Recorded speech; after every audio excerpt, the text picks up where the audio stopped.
से एचआरटीसी की स्थापना हुई है तब से लेकर आज तक की जो बसें हैं उनको लेकर एक म्यूजियम का निर्माण करने का किस तरह का रहेगा, कहाँ पर ये निर्माण होगा? अ, सबसे पहले मैं श्रोताओं को ये बताना चाहूँगा कि हमारे एचआरटीसी के अब 50 इयर्स अभी 50 इयर्स चले हुए हैं और 2 अक्टूबर 2024 को हमारे 50 इयर्स कंप्लीट हो जाएंगे। उस 50 इयर्स सेलिब्रेशन का में कई बिंदु हैं जिसमें मतलब हम साथ साथ में अपने नए मार्केटिंग कैंपेन के साथ साथ एक छोटा सा मिनी म्यूज़ियम, साथ साथ में एक कॉफ़ी टेबल बुक डॉक्यूमेंट्री, सारी चीज़ें हो रही हैं। तो उसके साथ साथ मतलब मिनी म्यूज़ियम जो है वो हमारे ऑर्गेनाइजेशन की हिस्ट्री, वेरियस बस मॉडल्स, उन सारी चीज़ों को हम दर्शाना चाहते हैं और एक उसमें हम ज़्यादा खर्चा भी नहीं करना चाहते। तो हम एग्जिस्टिंग अपने ऑफिस बिल्डिंग के अंदर ही उसको एक तरह से वॉक थ्रू एक्सपीरियंस देना चाहते हैं, ना मात्र अपने एम्प्लॉयज़ को, बस वो सब लोग जो एचआरटीसी के ऑफिस में आए या जो दिलचस्पी भी दिखाना चाहते हैं, वो देखना चाहते हैं, वो आके देख सकते हैं। यहीं पे किया जाएगा ये ऑफिस बिल्कुल, स्पेस? बिल्कुल, ये हमारे ही, इसमें कोई एक्स्ट्रा खर्चा नहीं होगा इंफ्रास्ट्रक्चर पे।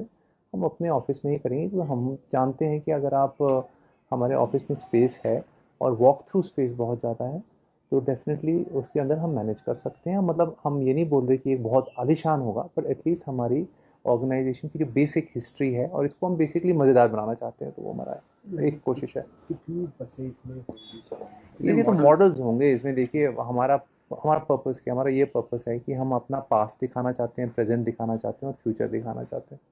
तो लगभग 6 या 7 जनरेशन बसेस की आ गई हैं। 1960s में एक डॉज का मॉडल चलता था, आज के दिन हम इलेक्ट्रिक बस बस की बात कर रहे हैं।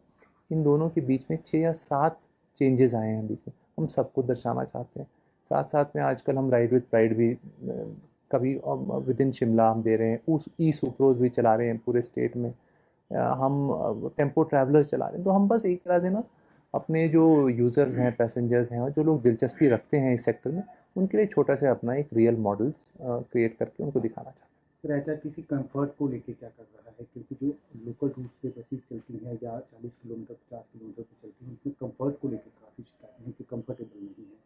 आने वाले समय में क्या इस कंफर्ट को भी ध्यान में रखा जाएगा ताकि? हैं। कंफर्ट डेफिनेटली हमारा हमेशा प्रयास रहता है कि कंफर्ट इज़ अ प्रायोरिटी, पर हमें ये भी नहीं भूलना चाहिए कि कई बार हमें प्रायोरिटाइज़ करना पड़ता है कि कुछ बसें ऐसी होती हैं जो हर फ्लीट में हर एज की बस होती है, कुछ ओल्डर होती हैं, कुछ न्यूअर होती हैं। तो अगर कई बार चॉइस करनी पड़ती है कि हम कौन से रूट में ज़्यादा कंफर्टेबल सीट वाली बसें लगाएं और कौन से रूट्स में हम दूसरी जो इतना कंफर्टेबल बेशक ना हो। तो obviously choices for long distance buses, क्योंकि अरसा ज़्यादा लंबी जर्नी होती है।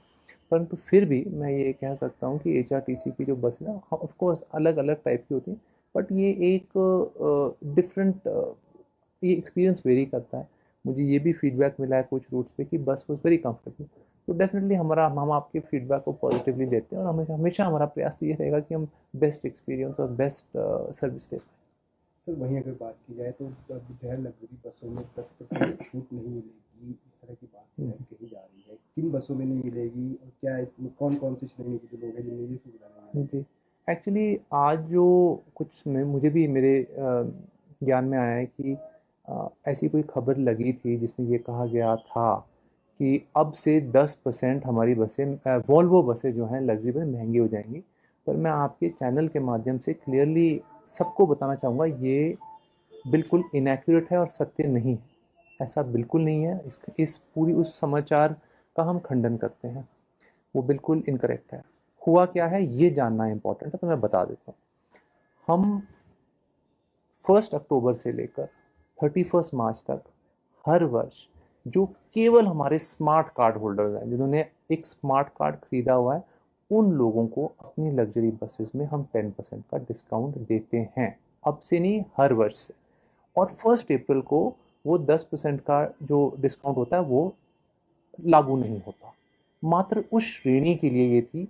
परंतु इस जिस तरह से उस समाचार को बताया गया, ऐसे बताया गया कि एज़ इफ हमने रेट्स बढ़ा दिए और सबके लिए बढ़ा दिए। ऐसा कुछ नहीं हुआ है। ये मैं आपको पूरी गारंटी से कह सकता मतलब आम पब्लिक के लिए सामान्य हूँ। रहेंगे, यस, यस, एब्सोल्युटली। चाहे वो बाहरी राज्यों में जाएगी बसें तो। हाँ, हाँ, मतलब कोई चेंज नहीं हुआ है रेट में। हम सरकार की अनुमति के बिना रेट चेंज कर ही नहीं सकते। ऐसा कुछ नहीं। सर वहीं अगर बात की जाए तो एक जो लगातार मारपीट के मामले सामने आते रहते हैं एचआरटीसी के ड्राइवर के साथ, अभी हाल ही में दुमका में भी एक मामला सामने आया और अन्य मामले हैं, उसको लेकर अब किस तरह की कार्रवाई की जा रही है? हमारे अब हमें डेफिनेटली हमारा प्रबंधन का एक कंसर्न तो है। हमें डेफिनेटली लगता है कि हमारे जो चालक हैं, परिचालक हैं, बहुत मेहनत करते हैं और डेफिनेटली बेसिक सिक्योरिटी उनका राइट है ना। तो हमने ऐसी घटनाएं प्रदेश के बाहर ज़रूर हुई थी और उसको भी हमने बहुत गंभीरता से लिया था। अनंतपुर साहब में जब हुआ था तो हमने पंजाब पुलिस से भी टेकअप किया था, एफआईआर भी कराई थी, नॉन अवेलेबल सेक्शन भी लगवाई थी और हम इस मामले को बहुत सीरियसली लेते हैं। दुख की बात है जब ये मामला हमारी स्टेट के अंदर होता है, वो भी शिमला से मात्र 20-25 किलोमीटर दूर, तो वो डेफिनेटली हमारे लिए चिंता का विषय था। परंतु मैं ये ज़रूर कहना चाहूँगा, हमें पुलिस से सपोर्ट ज़रूर मिला, बहुत अच्छा सपोर्ट मिला और हम आशा करते हैं कि ऐसी घटनाएं भविष्य में ना हो। तो वही एक जो है आपने मुहिम शुरू की है कैशलेस बस सर्विस, तो क्या उसको लेकर अब प्लानिंग है, क्योंकि अभी तो सिर्फ शिमला शहर में ही शुरू हुई है, क्या एक्सपेंड किया जाएगा पूरे हिमाचल में? अभी कहाँ कहाँ इसकी तैयारियाँ की हाँ जी, बिल्कुल। इसको बल्कि आपने मुझसे जो सवाल पूछा मैं ये बताना चाहूँगा, हमारा टारगेट है कि 30 मई तक पूरे हिमाचल के समस्त जो हमारे 31 यूनिट्स हैं उन सब में हम कैशलेस हो जाएंगे और हमने इसका एक रोल आउट प्लान बनाया है। अभी मैं आपको बताना चाहूँगा कि शिमला लोकल के साथ साथ हमारी वॉल्वो बसेस में भी अधिकतम हमने रोल आउट कर दिया है। हम इसके साथ साथ नाहन, सोलन, पालमपुर, सुंदरनगर, हमीरपुर, धर्मशाला, मंडी, बिलासपुर, नगरोटा, सरकाघाट, बैजनाथ, ऊना और धर्मपुर में हमारा टारगेट है 30 अप्रैल का। मोटा मोटा ये टारगेट है, 5-6 दिन ऊपर नीचे हो सकता है बट ये हमारा टारगेट है इन ब्लॉक्स का।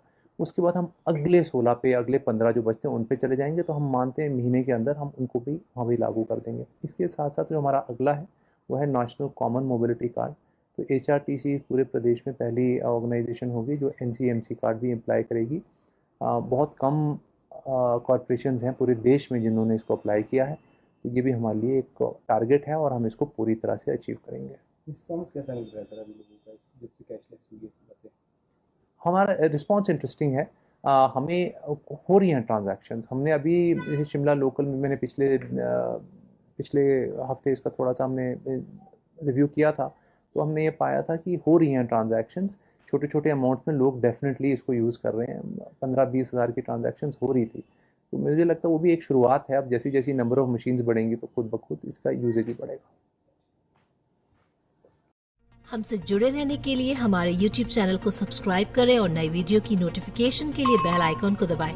अगर आप ये वीडियो Facebook पर देख रहे हैं तो लाइक जरूर करें और ज्यादा से ज्यादा शेयर करें। इसी तरह के और भी अपडेट्स के लिए फॉलो करें हमारा Instagram पेज himachal.k3।